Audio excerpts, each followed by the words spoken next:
कलयुग के 5 कड़वे सत्य। भगवान श्री कृष्ण ने कलयुग के 5 कड़वे सत्य बताए हैं। महाभारत काल में जब पांडवों ने जुए में अपना सब कुछ गंवा देते हैं, तब उन्हें अपना राजपाट छोड़कर वनवास जाना पड़ता है। वह वनवास जाने से पहले भगवान श्री कृष्ण से मिलते हैं और श्री कृष्ण से कहते हैं, हे माधव, हम अपना सब कुछ गंवाने के बाद द्रौपदी संग वनवास जा रहे हैं, तो हम जानना चाहते हैं कि आने वाला समय कैसा होगा और उसमें कैसे कैसे लोग रहेंगे और उनका विचार कैसा होगा, दूसरे लोगों के प्रति उनकी क्या भावना रहेगी। पांडवों के मुख से यह बात सुनकर श्री कृष्ण थोड़ी देर सोच विचार करके यह बात कहते हैं कि आप सभी सबसे पहले वन जाइए और वन में आप क्या देखते हैं आकर हमें बताइए, तब हम आपके इन प्रश्नों का उत्तर देंगे। तब श्री कृष्ण के कहे अनुसार पांचों पांडव वन गए और वन में जाने के बाद वो सभी अलग अलग दिशाओं में जाते हैं और उन्होंने वन में जो कुछ भी देखा वह देखकर एकदम दंग रह गए। कुछ समय वन में बिताने के बाद वह सभी वापस श्री कृष्ण के पास लौटे और वन से लौटने के बाद पांडवों के मस्तिष्क पर सिकन थी और वह सब परेशान लग रहे थे। पांडवों की ऐसी दशा देखकर श्री कृष्ण ने कहा, आप किस सोच विचार में मग्न हैं? आपके मन में जो भी बात है आप उसे हमें बताएं, मैं उसे कोशिश करूंगा कि आपकी समस्या का निदान कर सकूं। श्री कृष्ण की यह बात सुनकर युधिष्ठिर ने कहा, हे माधव, मैं आपसे वन में जो भी चीज़ें देखा उसका उत्तर जानना चाहता हूं। इस पर भगवान श्री कृष्ण कहते हैं कि आप सभी एक एक कर हमें बताइए कि आपने वन में क्या देखा। यह सुनकर युधिष्ठिर ने कहा, हे माधव, आपके कहे अनुसार हम वन घूमने गए और हम पांचों भाई वन में अलग अलग दिशा में निकल गए। जब मैं वन में भ्रमण कर रहा था तब मैंने वन में 2 सूंड वाले हाथी को देखा। आप मेरी इस शंका को दूर कीजिए कि एक हाथी के 2 सूंड कैसे हो सकते हैं। अब अर्जुन की बारी आती है। तब अर्जुन ने कहा, हे माधव, मैंने एक ऐसे पक्षी को देखा जिसके पंख पर चारों वेद लिखे हुए हैं और वह पक्षी मुर्दे को खा रहा था। फिर भीम ने कहा, मैंने जंगल में देखा कि एक गाय ने अपने बछड़े को जन्म दिया और वह उसे चाट रही थी, लेकिन उस गाय ने बछड़े को इतना चाटा कि उस बछड़े के शरीर से पूरा रक्त बहने लगा। अब भगवान सहदेव से बोलते हैं, सहदेव, तुमने वन में क्या देखा? तब सहदेव भगवान श्री कृष्ण से बोलते हैं, हे भगवान, मैंने जंगल में बहुत से कुएं को देखा। वहाँ सभी कुएं में पानी था, लेकिन बीच का कुआं ही खाली था, जबकि वह कुआं गहरा भी था, लेकिन फिर भी खाली क्यों था? यह कैसे संभव है? मैं बड़ी असमंजस में पड़ गया।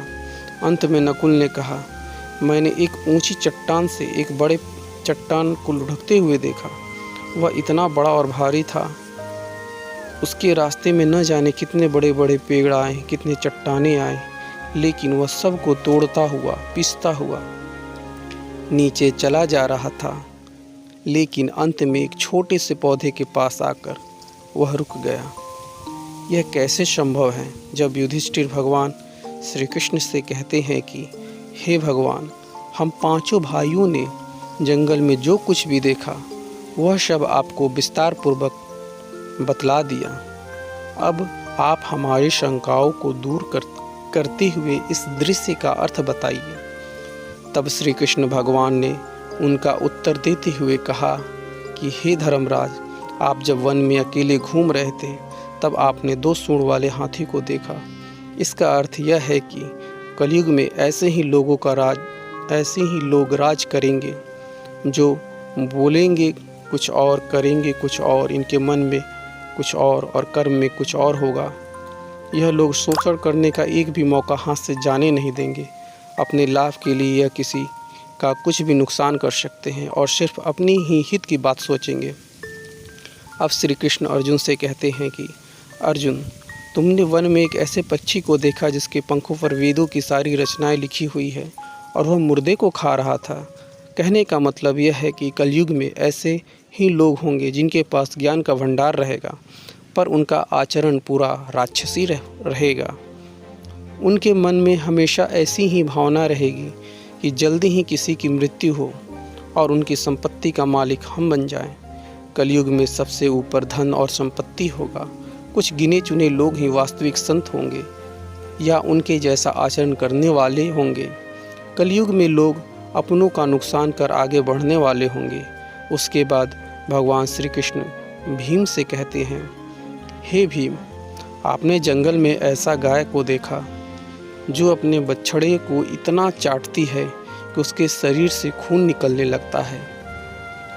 इसका मतलब यह है कि कलयुग में इंसान अपने बच्चों पर इतना प्यार लुटाएगा कि उसका विकास रुक जाएगा।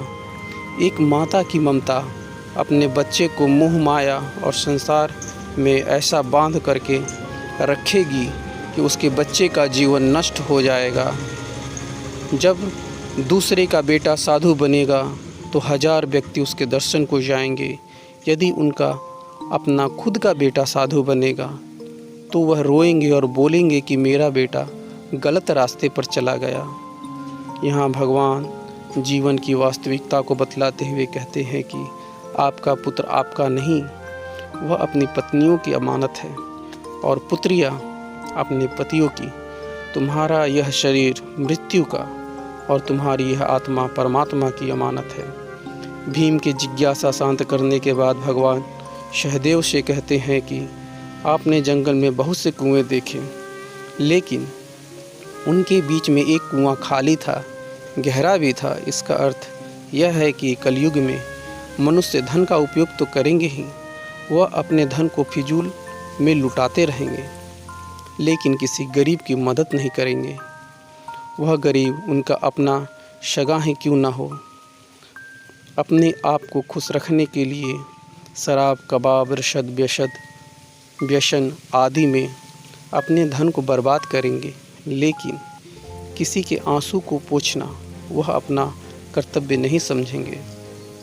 कलयुग में धन तो होगा, लेकिन गरीब लोग दाने दाने को तरसेंगे और ऐसे ही मर जाएंगे। भगवान श्री कृष्ण की यह बात सुनकर सहदेव थोड़ी दुखी हो जाते हैं, लेकिन यह कटु सत्य के आगे वो क्या कर सकते थे।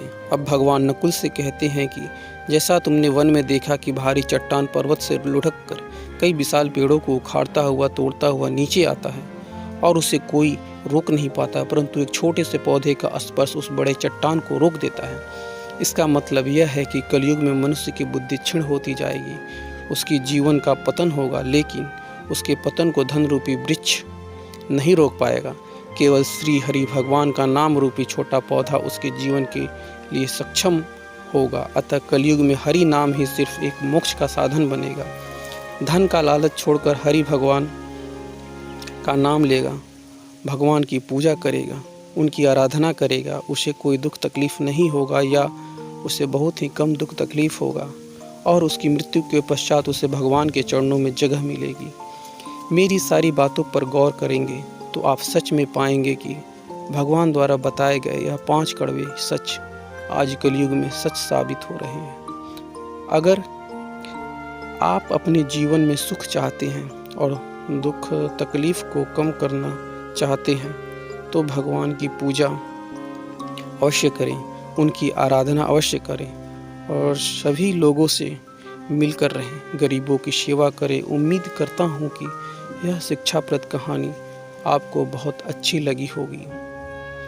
ऐसे ही मज़ेदार और प्रेरणादायक कहानी सुनने के लिए आप हमारे चैनल फुचकू हिंदी स्टोरी को सब्सक्राइब कर लें।